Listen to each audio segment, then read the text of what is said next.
Padma barrage প্রকল্প দ্রুতই একনেক বৈঠকে উত্থাপন করা হবে বলে জানিয়েছেন পানি সম্পদ মন্ত্রী শহীদুদ্দিন চৌধুরী আনি। তিনি জানান, তিস্তা মহাপরিকল্পনা নিয়ে প্রাথমিক আলোচনা হয়েছে।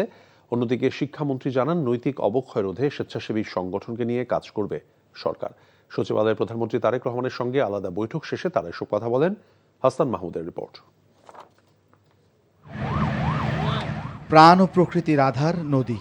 দেশের দক্ষিণ পশ্চিমের প্রাণ প্রকৃতি ও নদী রক্ষায় শুষ্ক মৌসুমে পানি সংকট এবং ফারাক্কার বিরূপ প্রভাব মোকাবেলায় পদ্মা ব্যারেজ নির্মাণকে সমাধান হিসেবে দেখছে সরকার।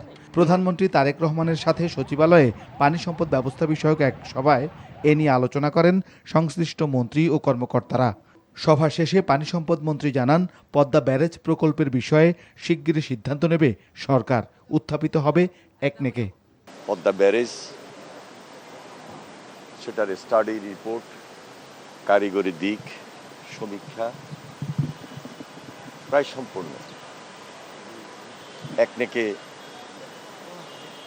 মিটিং যেটি হবে একনেক সভায়, তার আগ পর্যন্ত আমাদের প্রায়োরিটি বেসিস কি কি কাজগুলো সম্পন্ন করার দরকার ইমিডিয়েট, সেটা নিয়ে আমরা বিশদ আলোচনা করেছি।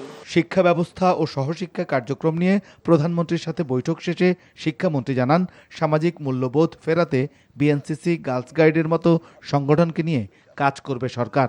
নেত্রকোনার মদনে মাদ্রাসা শিশু শিক্ষার্থী ধর্ষণের শিকার হওয়ার বিষয়ে জানতে চান সাংবাদিকরা। 11 বছরের কিশোরী অন্তঃসত্ত্বা হয়ে পড়েছেন, দৃষ্টিটা যাচ্ছে শিক্ষকের দিকে।